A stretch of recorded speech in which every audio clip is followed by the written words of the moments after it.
Are any of y'all out there kind of getting tired of all this political correctness to which we're being subjected? I mean, sometimes I just want to fall out of the buggy. I was making this speech not too long ago, two women sitting on the front row. I was telling this story about my dad pulling my brother's hair. One of them leaned over to the next one and I read her lips. She said, "Sounds like child abuse to me." Child abuse. It was the furthest thing from child abuse because of intent. My father's intention wasn't to hurt my brother. It was to give him something to think about. In this case, it was pain. Did it work? I have living proof it worked. 2 weeks later, we're sitting at the same supper table. Little neighborhood boy over spending the night. Introductions were going on. This little boy looked at my brother Dewey and said, "What's your daddy's name?" My brother reacted like he'd sat on a tack. He said, "His name is Frank, but don't call him that. Because if you do, he'll pull your hair." Our first 3 cars were pickup trucks. Can y'all imagine today a family of 7 in a pickup truck? 1961, my dad bought a Parkwood Chevrolet station wagon, had 3 seats. The back seat faced the rear. I loved that car. He couldn't reach you from the front seat. Prior to that time, family of 7 went everywhere in a pickup truck. My mother said it was like putting together a jigsaw puzzle. If one piece got out of place, we all bailed out, started over.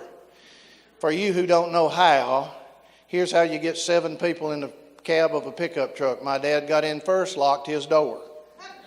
That's important because he scooted up against it. That left room between his knee and the stick shift.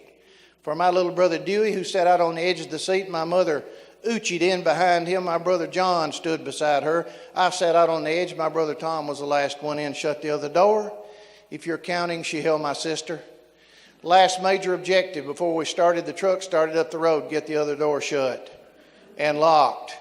In the winter, it was harder. We all had on coats. We all learned to lean and exhale at the same time.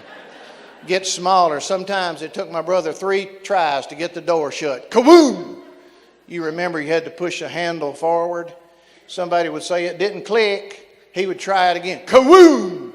Finally, we'd get the door started, start up the road. In the summertime, it was better. We rode in the back. Any of y'all ever ridden in the back of a pickup truck? Now that's living right there. 2 hard and fast rules we had at our farm. You couldn't ride near the back. You might fall out.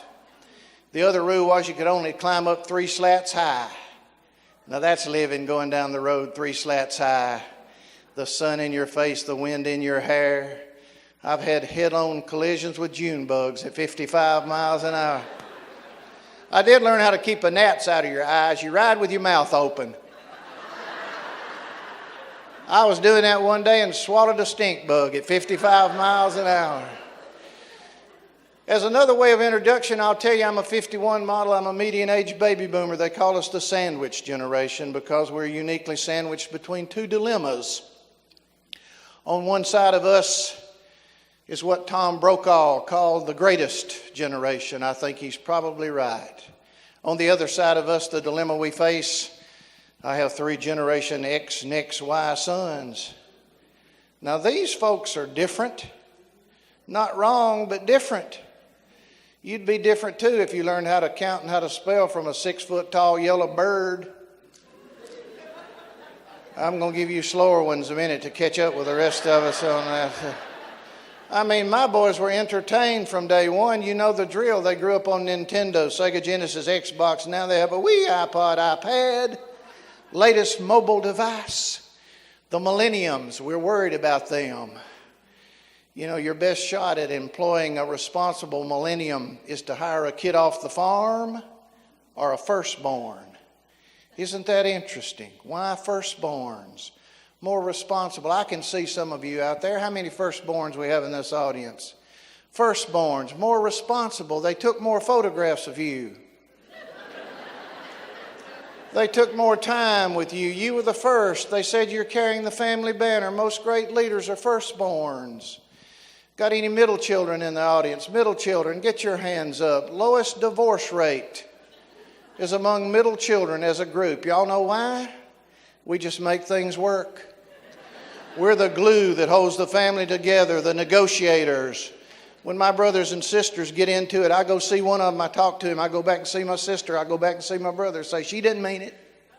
I work things out. I'm a middle child. How many last-borns we got in this audience? You conniving little snitches, you.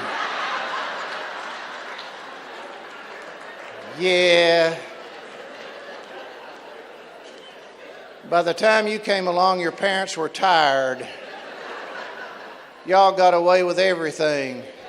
As a matter of fact, one of your brothers or sisters is more of a parent to you than your parents were. Most great comedians are last-born. Billy Crystal, Jerry Seinfeld, last-borns. We've got a middle child at our house, but we don't have time for me to tell you about his exploits. But I will tell you that my boys are addicted to their cell phones. I will say that the millenniums, 85% of the millenniums sleep with their cell phone on their nightstand within hand's reach. Over 50% will never own a landline. Only 18% care if they ever own a house. I wonder when you got your first job. I can tell you on our farm, we got our first job when our legs were long enough to reach the pedals. They're now telling us that the average age for your first job as a baby boomer was when you were 12. For the millenniums, it's 22. Give them time, y'all. They'll figure it out. But they are addicted to their mobile device. My oldest son called me not too long ago. We'd spent the afternoon together. The whole afternoon, he leaves. He's gone 30 seconds, and the phone rings, and it's him.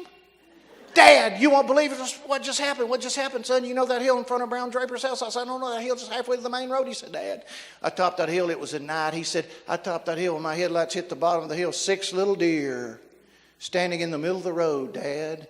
Not fawns, not big deer, middle-sized deer. They froze in my headlights, Dad. I locked it down, both feet on the brake, truck sideways, gravel flying, tires squalling. When I finally stopped, those 6 little deer just stood there, Dad, winking, blinking. I thought it was a teachable moment. I said, son, did they have that deer in the headlights? Look in their eyes. There was an awkward pause. He said, is that where that comes from? Let me ask you a question. When was the last time you almost ran over a deer and you called somebody to tell them about it? That for me, that could have waited.